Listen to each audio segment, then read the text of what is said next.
Hai teman-teman semua di seluruh Nusantara, dari Sabang sampai Merauke. Ya, kita saksikan bersama ya beberapa hari terakhir ini kita sempat dihebohkan lagi dengan video viral yaitu sebuah trailer dari sebuah film yang kabarnya akan segera rilis di bioskop seluruh Indonesia ya. Judulnya sudah kita tahu semua yaitu Merah Putih One for All. Seperti yang ada di belakang saya ini.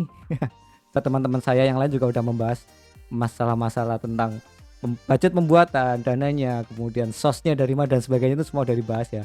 Nah kali ini berhubung saya sendiri selaku praktisi di dunia animasi, saya akan sedikit membahas masalah itu gitu.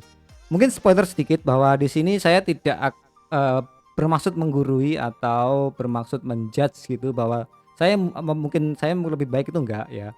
Saya di sini cuma akan membahas sedikit sebagai praktisi ya. Saya sudah bergelut di industri animasi tanah air dan juga internasional itu udah beberapa tahun ya, udah dari tahun 2012. Jadi mungkin saya akan sedikit membagikan apa yang saya tahu gitu. Nah mungkin nanti teman-teman misalkan ada yang eh, mungkin punya masukan atau mungkin punya ilmu yang bisa di-share, nanti silahkan komen di bawah ya. Ya, jangan lupa like, komen, dan subscribe channel saya agar saya bisa nanti lebih giat membuat konten gitu ya. Oke, mungkin langsung aja ya, kita akan langsung aja setel bareng-bareng ya, kita tonton dan kita akan bahas nanti seperti apa. Ya, langsung aja.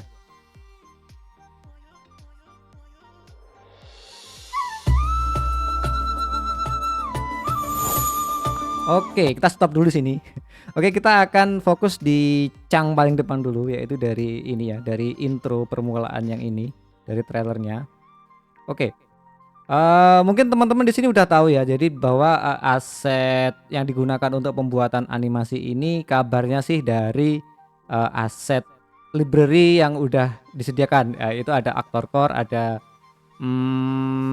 Revolution ya, itu di situ memang ada apa namanya, aset untuk karakter dan juga beberapa properti juga, dan di situ kita bisa mengcustomize karakter yang kita beli atau yang kita punya itu sesuai pilihan kita. Kabarnya sih untuk yang film ini juga menggunakan itu gitu. Oke, dari Chang yang pertama ini, oke ya. Di sini kita diperlihatkan dengan masuk fade-in set. Nah, langsung disambut dengan judul gede-gede gitu. Iya. Terus ada bendera berkibar di sana dan ada beberapa karakter utamanya nanti ya, ada 8 orang anak ini yang nanti akan jadi karakter gengnya yang akan nanti jadi pemeran utama di film ini gitu, kemungkinan ya. Di sini karakternya tidak terlihat kontak ya. Jadi bisa dilihat di sini si karakter yang warna hijau ini dan juga yang warna merah ini sebenarnya kayaknya mereka mau berpelukan, mau berpegangan tangan kayak apa istilahnya ya. Gitu.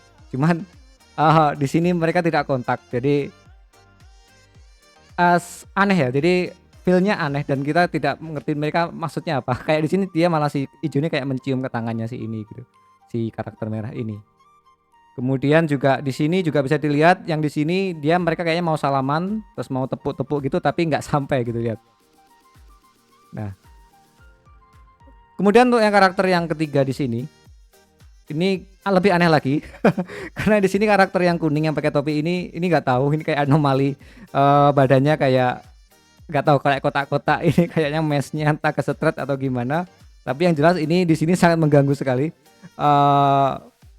Pas berpelukan pun di sini ada penetrasi, kemudian ini juga pas berpelukan tangannya penetrasi dan ya semuanya hampir semuanya penetrasi, kita nggak tahu maksudnya gimana.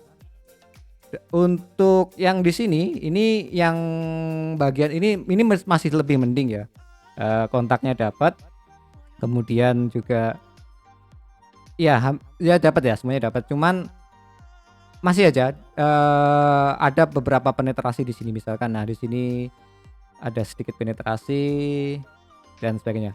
Oke, kita lanjut ke Chang berikutnya. Oke, di sini ada karakter Pak Lurah dan bodyguardnya, satpamnya mengikuti dari belakang. Baru tahu di Pak satpamnya dikawal sama Pak Lurah. Sorry, Pak Lurahnya dikawal sama Pak Ansipnya gitu dari. Oke, di sini kita bisa improve ya untuk animasinya, ini bisa kita improve. Kalau kita lihat di sini animasinya Pak Lurah sama Pak hansip ini terlihat bareng banget gitu. Jadi kalau coba kalian setel ya, di situ tangan, kaki dan semuanya walk cycle-nya itu semuanya sama timingnya. Jadi kayak kanan kiri kanan kiri kayak gerak jalan gitu. Nah, di sini sebenarnya bisa di adjust untuk timingnya dibuat ada offsetnya. Jadi biar nggak barengan gitu. Jadi mungkin apa namanya, keyframe-nya si hansipnya agak di select all, kemudian digeser lebih lambat jadi biar nanti nggak barengan gitu. Kemudian secara staging dan layoutnya ini bisa diimprove lagi agar Pak Hansip dan Pak Lurahnya ini tidak terlalu sejajar gitu, karena di sini kelihatan banget kayak mereka kayak lagi baris berbaris gitu ya. Nah, ini mungkin si hansipnya ini bisa digeser sedikit agak ke kanan. Ya, digeser agak ke kanan atau ke kiri. Mungkin lebih ke kanan ya, karena kameranya dari sini, jadi biar Pak Lurahnya lebih kelihatan. Jadi posisinya ya. Jadi Pak Lurahnya di sini. Nah, ini Pak Hansipnya ini di belakang tapi agak ke kanan sedikit gitu. Jadi kalau secara staging di sini Pak Lurahnya nanti lebih kelihatan dan ya lebih natural aja. Jadi nggak kayak orang lagi baris berbaris gitu ya. Oke, kita lanjut ke Chang berikutnya. Karakternya rame banget ya. Oke, kita stop dulu. Kita kesini dulu lagi. Iya, di sini rame banget. Nah, di sini beberapa hal yang perlu dinotis itu adalah yang pertama yang langsung jadi yang saya lihat itu adalah si karakter ini. Ini kenapa dia nyengir terus gitu. Ini mungkin dari ekspresinya bisa dibuat natural aja ya, diem aja mungkin sambil senyum aja gitu, nggak perlu sampai nyengir begini. Terus untuk overall di sini karakternya hampir semuanya kelihatannya lebih banyak dominan anak-anak ya di sini ya. Dan anak-anak di sini semuanya ngobrol one by one, jadi 4 mata gitu ya. Jadi kayak si ini sama adiknya, ini sama temannya yang ini gitu, terus ini sama ini sama ini, semuanya tuh ngobrol berdua gitu, kayak lagi ngibah seseorang gitu ya. Nah, mungkin di sini bisa lebih dibuat lebih natural karena kita sendiri jarang melihat ya kalau di dunia nyata itu anak-anak tuh ngobrol berdua gitu. Ya ada, cuman kalau sebanyak ini kemungkinan mereka ada yang ngegrup gitu. Jadi misalnya itu ada 4 orang ngegrup, kemudian itu ada yang sendiri gitu, mungkin dia introvert orangnya.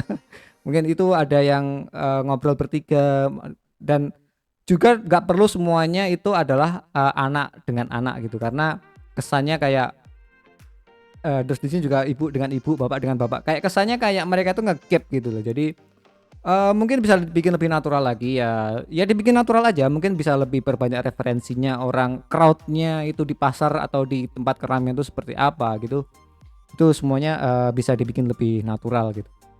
Dan mungkin lebih enak lagi kalau di belakang itu anak-anak itu dibikin lebih berkegiatan gitu ya, bisa jalan-jalan atau mungkin lari-lari gitu, ada yang kejar-kejaran gitu, ada yang ya diem aja bengong gitu, ada yang jualan cilok misalnya di sana, ada yang jajan cilok gitu ya. Ya intinya di sini dibuat lebih natural gitu. Oke, kita lanjut ke scene berikutnya. Ya, dari sisi shader ya di sini kesannya ini kan ceritanya Panjat Pinang ya. Dia biasanya kalau Panjat Pinang itu dari pohon bambu atau pohon pinang gitu. Cuman di sini kayak tiang listrik atau tiang telepon yang udah karatan gitu. Ya ini mungkin dari sisi shader, dari materialnya lah, terus dibikin lebih jelas lagi kalau ini tuh sebenarnya kayu yang dilumasi dengan oli misalnya gitu. Jadi nggak panjat. Jatuhnya ini nggak panjat pinang tapi panjat panjat tiang listrik gitu, tiang telepon gitu ya. Nah, di scene yang ini kita lanjut ya. Kita setel dulu. Aji, Nana, Dara, Tommy, Sari, Randy, Mika, Lina, maju ke depan. Kalian berdelapan kami pilih jadi tim Merdeka. Oke, kita stop dulu. Kita fokus ke scene-nya Pak Lurah dulu ya di sini ya. Pak Lurah dan ajudannya. Oke, di sini animasinya secara staging dulu ya. Secara staging ini mungkin bisa diimprove ini Pak Lurahnya lebih maju karena Pak Lurah di sini dia sebagai speaker utama. Jadi Pak Lurahnya posisinya lebih maju di sini dan si Hansipnya mungkin agak di belakang, dan mungkin di sini bisa ditambahkan satu karakter lagi untuk komposisinya. Jadi kalau di sini kelihatannya kan kayak kita bingung nih. Jadi kayaknya di sini kesannya kayak si Pak Hansipnya ini juga tokoh utama gitu. Tapi di sini sebenarnya fokus utamanya adalah Pak Lurah. Jadi sebenarnya Pak Lurah di sini dan sini bisa ditambahkan karakter lain ya. Di sini untuk pendukung aja ya gitu. Mungkin operator Sonhurek misalnya gitu atau siapa gitu. Jadi di sini biar nanti kita fokusnya ke Pak Lurahnya itu ada di tengah di sini gitu. Dan posisi mereka yang ajudan dan operator Sonhoreknya ini mungkin bisa agak sedikit lebih ke belakang gitu ya. Oke. Terus dari sisi gesture ya, dari sisi gesture dan pose ini untuk karakter Pak Lurahnya ini kalau kalian lihat di sini dari awal sampai akhir itu dia kaku ya. Kalau lihat jarinya dulu. Jarinya ini dia kaku gitu, kayak gini terus gitu. Kayak tangannya itu apa ya? Kayak nggak ada tulang, nggak ada sendinya gitu, nggak bisa gini gitu. Nah ini bisa dibikin lebih rileks, jadi tangannya bisa bikin lebih rileks. Ya rileks aja dan nggak perlu tangannya posisinya di situ terus, bisa agak diturunkan bebas kayak si karakter Hansip ini, tapi tetap dengan jarinya dimainkan gitu. Ini kelihatan ini propnya, ini yang gede banget, apa ini namanya ya, megaphone ya kalau nggak salah ya. Ini megaphone-nya itu nutupin wajahnya. Padahal di sini biasanya kita untuk animator itu fokus di wajah, itu harus paling nggak 75% lebih itu wajah tuh kelihatan gitu. Jadi jangan sampai objek yang jadi propertinya itu akan nutupi itu kayak gini. Ini si megafonnya ini terlalu nutupi. Ini bisa digeser, mungkin secara posenya berdirinya itu megafonnya bisa agak diturunin dan agak digeser ke diciting ke sebelah kiri atau sebelah kanan sedikit gitu. Mungkin lebih ke sebelah sini ya, lebih ke kirinya Pak Lurah sedikit gitu. Jadi secara facialnya Pak Lurah mukanya itu lebih kelihatan, jadi nggak ketutupan sama megafonnya. Oke, kita lanjut. Di sini animasi Pak Lurahnya kaku ya. Kalau kalian lihat di sini hampir kayak tadi, tangannya terlalu kaku, terlalu satu pose terus di situ dan nggak ada apa namanya micro gesture sama sekali. Jadi tangannya itu benar-benar kaku di sini. Ini harus diimprove. Mika, Lina, maju ke depan.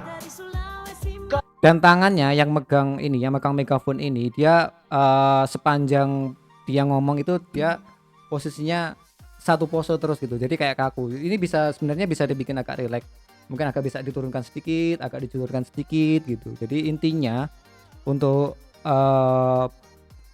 animasinya ini bisa dibikin lebih halus lagi. Kemudian apa namanya, aksen-aksen pasti yang ngomong itu bapaknya kepala, dada, kemudian tangannya itu bisa di offset lagi, jadi biar nggak barengan. Kalau gini kesannya, kalau kayak kita lihat itu kayak boneka ya, kayak unyil ya. Jadi kayak unyil boneka itu yang hampir semua badan dari kepala, pundak sampai badannya itu semuanya itu hampir geraknya hampir bareng dan kaku gitu. Dan perlu diingat lagi bahwa ini penetrasinya semuanya dari tadi semua penetrasinya itu berantakan ya. Jadi iya itu. Mau gimana lagi ya? Tim Merdeka. Satu untuk tim Merdeka. Oke, terus di sini ada perubahan fokus kamera. Di sini saya bingung. Ini tiba-tiba kamera jadi ngeblur, awalnya enggak, tiba-tiba ngeblur. Kalau mau pun sebenarnya dari awal udah dibuat langsung ngeblur aja, bokehnya langsung disetting seperti ini, lebih bagus. Jadi kita bisa fokus sama si karakter si cowok ini. Dan si karakter anak ini saya juga gak tahu, dari tadi dia diem kayak ngeliatin kamera gitu dan nge-freeze di situ ya, dia nggak ada gerakan sama sekali. Oh ada idle nafasnya, cuman mati ya, jadi kelihatan mati, dia gak kedip, nggak ngapa-ngapain, dia kelihatan nge-freeze di situ kayak ngeliatin si kameramennya di sini gitu. Oke, lanjut ke scene berikutnya. Oh ini bagaimana? Bendera. Beta buka gudang, benderanya hilang. Oke. Di scene ini saya bingung ya. Ini yang berdialog, yang monolog tuh siapa ya? Karena di sini kalau kita lihat si karakter cewek ini, si ini kayaknya semuanya tuh kayak lip sync gitu, kayak ngomong sesuatu dan kita nggak tahu yang ngomong tuh yang mana itu. Kalau dari si suaranya dari scene yang sebelumnya itu logatnya itu logat timur ya. Itu kayaknya sih yang ngomong itu adalah si karakter ini. Tapi justru malah karakter yang ngomong itu di sini dia nggak kelihatan mukanya gitu loh. Anehnya gitu. Kalau mau sebenarnya di sebelum ke shot ini dibikin shot satu lagi itu kelihatan mukanya si karakter merah ini biar pas dia ngomong baru nanti cut ke shot yang ini diperlihatkan semuanya gitu dan bikin yang karakter lainnya itu diem aja, cukup diem idle atau mungkin toleh-toleh gitu dan nggak usah ada lip sync gitu. Jadi kita nggak ambigu yang ngomong itu siapa gitu. Beta buka gudang, benderanya Nah, kalau kita lihat di sini kayak si karakter cewek ini yang ngomong ya, karena pas ngomong itu dia kayak gini-gini gitu. Jadi kayak melakukan gestur pose gitu. Nah, awalnya saya pikir juga si cewek ini, tapi kalau dilihat dari suaranya, dari logatnya itu kayaknya sih harusnya si cowok yang ini. Gitu. Terus di sini scene-nya bisa diperkaya lagi ya dari tim asetnya, mungkin bisa ditambah benda-benda lain karena di sini semuanya monoton ya. Di sini sepatu. Ini kayak sebenarnya malah kayak jualan di mall gitu ya.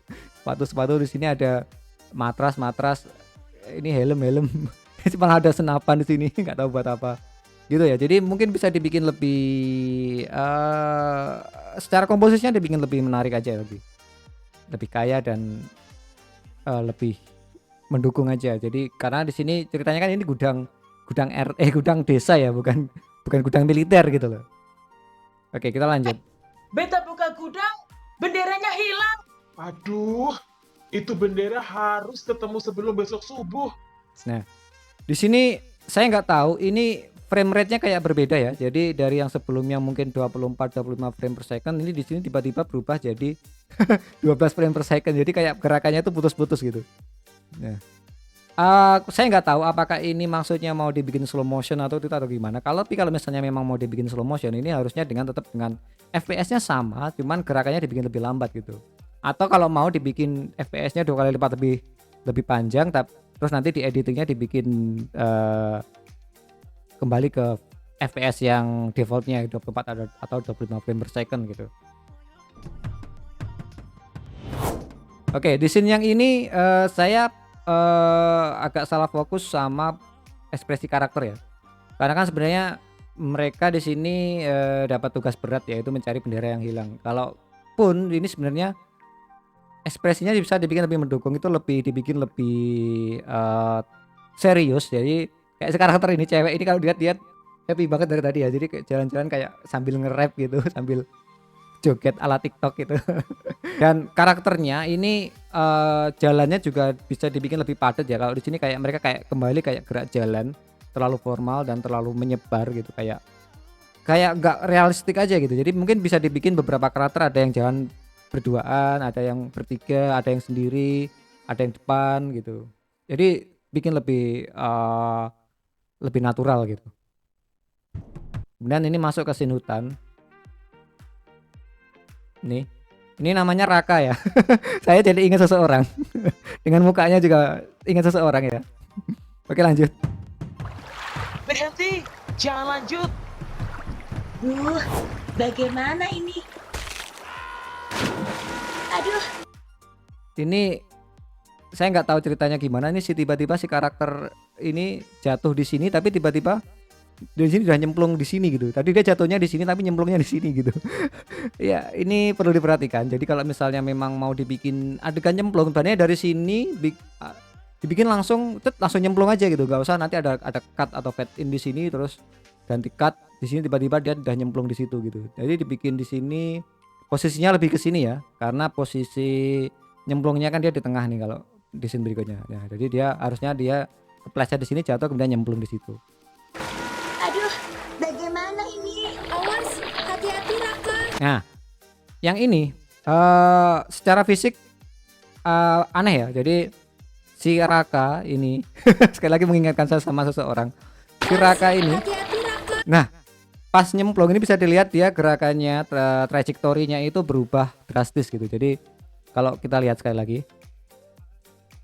Hati-hati Raka. nah pas di sini Raka tadi kan di sini, dan dia pas nyemplung itu dia kurvanya gini, dia harusnya nyemplungnya ke sini gitu, gitu ya. Tapi pas di sini kalau dilihat ya sini, terus tiba-tiba dia kayak berubah arah ke sini gitu. Nah, jadi kayak di sini dia kayak berubah arah kayak Superman gitu, tiba-tiba ke sini. Kalau coba kita lihat lagi ya. Kalau kita play frame. Nah, di sini dia ke sini ya. Dia harusnya nyemplungnya di sini nih. Harusnya nyemplungnya di sini. Dia kurvanya gini, ngik gitu. Terus kita coba. Nah, di sini dia berbelok arah. Tuh. Jadi kesannya di situ dia kayak ketiup angin besar dan nyemplung di situ gitu. Nah, terus tiba-tiba dia udah sampai di sini aja. Dia kayak punya jurus tiba-tiba muncul di sini. Ada yang berbatuan. Aduh. Kayaknya dari sekian banyak animasi yang tadi, ini yang paling realistik ya pas jatuhnya. Jalan terus set dan jatuhnya itu kelihatan natural banget gitu. Cuman ya sekali lagi ekspresinya kurang mendukung ya. Jadi misalkan memang dia jatuh ya dibikin ekspresinya lebih kesakitan. Aduh gitu dan ya mungkin nah di sini dia bisa bikin agak mangap jatuh, kemudian di sini dia masih merem karena kebentur kan otomatis dia langsung gitu. Jadi enggak kayak gini kayak dia kayak boneka gitu. Terus lanjut. Hati-hati Lina. Kamu gak apa-apa. Pelan-pelan ya. Aduh, ya. Ini animasinya oke. Saya fokusnya jadi bingung ini. Oke, yang pertama ini pohonnya dia heboh banget. Ini kayaknya dia ada footage tambahan, real footage pohon gitu yang di capture kemudian pakai green screen dimasukkan ke sini yang bergoyang-goyang gitu. Tuh lihat. Kayak ketiup angin gede banget. Kamu gak Terus hujannya tiba-tiba pure gitu. Terus ini karakter si Raka ini dia kayak Naruto ya larinya ya, lihat dia ngebut banget kayak Naruto. Terus teman-temannya di sana masih pada ketinggalan, ada yang jatuh. Mereka dilatih nasionalis tapi tidak diajarkan tentang solidaritas gitu ya. Harusnya ya bareng-bareng lah. Oke, lanjut ke scene yang ini. Lina mana? Lina. Lina. Itu ular besar. Oke, yang scene ini yang saya garis bawahi adalah di apa namanya ya, animation choice-nya, acting choice-nya. Di sini kan mereka udah tahu kalau di sini ada ular gede ya. Tapi justru si karakter hijau ini malah mengedap-ngedap penasaran pengen maju gitu.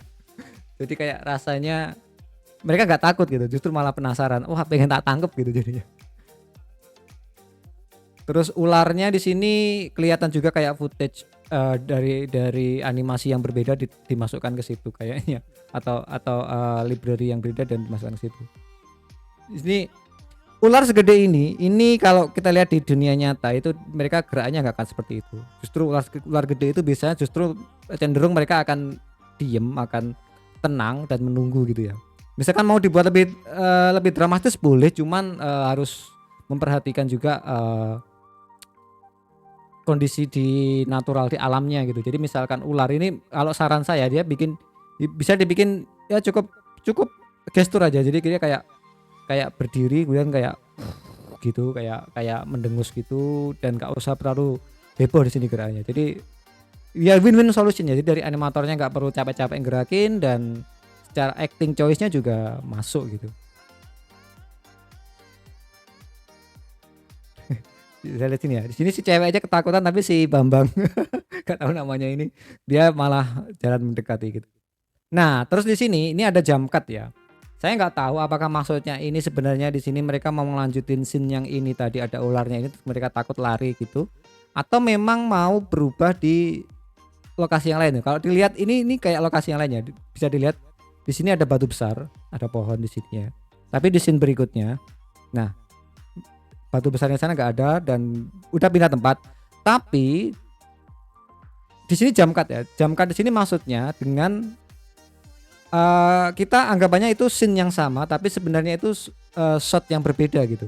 Kalau dilihat di sini karakternya sama, ya kan? Karakternya sama, si hijau ini di sisi kiri dan si cewek ungu ini di sisi sana. Nah, dan mereka lari. Jadi kayak mereka itu kayak shot yang sama tapi dengan shot yang berbeda tapi dengan komposisi yang sama. Itu yang bikin jump cut. Jadi jatuhnya kayak ya aneh aja gitu. Jadi harusnya hal ini perlu diperhatikan. Kalau misalnya memang mau bikin scene yang lain, ini harusnya paling enggak angle-nya dibikin berbeda. Jadi mungkin kalau dari sini tadi dari atas sungai, mungkin dari sini mungkin bisa dibuat angle kameranya itu dari sebelah sana gitu misalnya. Jadi sungainya nggak di kameranya nggak di atas sungai gitu. Oke, lanjut ya. Nih, ada burung cantik, tapi dikurung di dalam kandang. Pasti ada yang menangkapnya. Yuk kita lepaskan. Nah, ini saya nggak tahu ini burungnya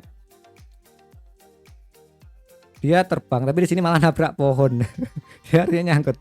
Alaminya burung itu terbang pasti kalau misalkan memang mau terbang ke alam lepas ya dia pasti menghindari pohon dan mungkin di sini objek pohonnya mungkin dihilangkan saja yang sorry objek daunnya ini dihilangkan saja jadi biar lebih kelihatan si burungnya ini terbang out frame gitu. Kalau di sini dia malah kayak kesannya kayak dia terbang tapi terjebak di pepohonan. Siapa yang membawa burung itu? Nah, di sini saya agak sedikit terganggu sama sound efeknya ya, yang tiba-tiba boom padahal di sini karakternya masih ngomong gitu.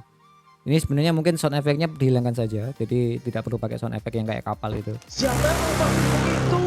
Kita harus minta ganti rugi mereka. Nah, di sini sekali lagi penetrasinya harus diperhatikan ya. Ini rambutnya ada yang muncul dari topi. Mungkin maksudnya ini topinya sobek-sobek gitu kali ya, mungkin ya. Ya anggap aja seperti itu gitu. Karena di sini juga bajunya sobek-sobek gitu. Itu kita harus minta ganti. Nah, kalau dilihat di sini karakternya ekspresinya lebih main sedikit ya, ada kedipnya, kemudian iya ya ekspresinya lebih main sedikit dibandingkan dengan yang scene awal tadi. Nah, harusnya paling nggak minimal seperti inilah ya. Minimal seperti ini dan bisa lebih diimprove lagi untuk ekspresinya. Ganti rugi mereka.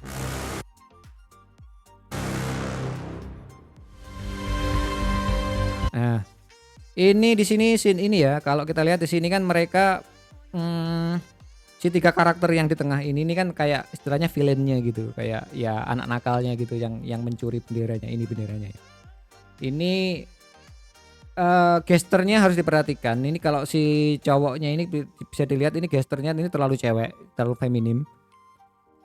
Dia sebenarnya bisa dibikin lebih natural seperti ini karena dia kan sebenarnya di sini dia villain yang ketua ya. Jadi kayak dia lebih berpengaruh. Dia harusnya lebih garang, lebih galak gitu. Jadi posenya harusnya lebih mendukung. Jadi lebih dibikin lebih kayak nakal gitu. Jadi kalau ini malah lebih feminim jatuhnya. Saya nggak tahu apa mungkin ada ada kampanye itu di sini, saya nggak tahu. Jika kalian ingin bendera ini. Nah, saya nggak tahu ini maksudnya apa karena dari sound efeknya ini dibikin ada gaungnya, ada ekonya di situ. Ini kayak orang lagi apa ya itu ya berdiplomasi gitu jatuhnya. Kayak berdiplomasi, kayak semacam quote gitu yang suaranya perlu didramatisir gitu. Kayaknya sih nggak perlu gitu ya. Mungkin bisa dihilangkan aja efek echo suaranya si karakter ini. Kemudian tampangnya bisa dibikin lebih sangar. Ini alisnya kemana juga saya nggak tahu. Terus penetrasi juga di mulutnya ini perlu diperhatikan. Ya. Bendera ini. Tangkaplah burung yang tadi kalian lepaskan. Lalu serahkan kepada kami. Jadi saya nggak tahu itu kenapa dia harus berdiplomasi di situ ya. Jadi mungkin karena efek suaranya itu tadi. Jadi mending dihilangkan saja suara ekonya itu dan dibikin suara natural aja. Dan ya itu lagi gestur, pose, ekspresi wajahnya si karakter ini harusnya bisa dibikin lebih dramatis lagi.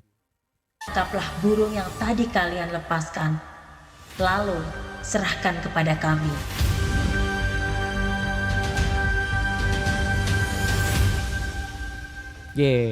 Jadi sekali lagi di sini saya tidak bermaksud menggurui atau bilang wah bahwa saya mungkin lebih baik dari animatornya ini. Enggak, saya enggak bilang seperti itu. Saya cuma menyampaikan aja apa yang saya tahu dan mungkin bisa dipakai nanti untuk bahan evaluasi dan perbaikan nanti di konten-konten atau di film-film berikutnya oleh tim ini supaya lebih bagus itu hasilnya ya. Dan sekali lagi ini juga perlu diperhatikan bahwa grafis aja itu sebenarnya tidak mendukung. Story pun juga harus dibuat lebih matang, lebih masuk akal gitu. Karena story di sini kalau saya lihat juga agak kurang masuk akal sebenarnya. Karena di sini bendera merah putih ya memang bendera pusaka, cuman kenapa sampai harus mengorbankan anak-anak kecil ini untuk mencari bendera itu? Karena padahal itu bukan kesalahan mereka gitu. Karena kan tadi mereka pas masuk gudang tuh benderanya udah nggak ada, ceritanya kan gitu kan. Tapi kenapa kok tiba-tiba benderanya hilang dan harus dicari bareng-bareng sampai masuk ke hutan, ketemu ular, ketemu penjahat dan lain sebagainya.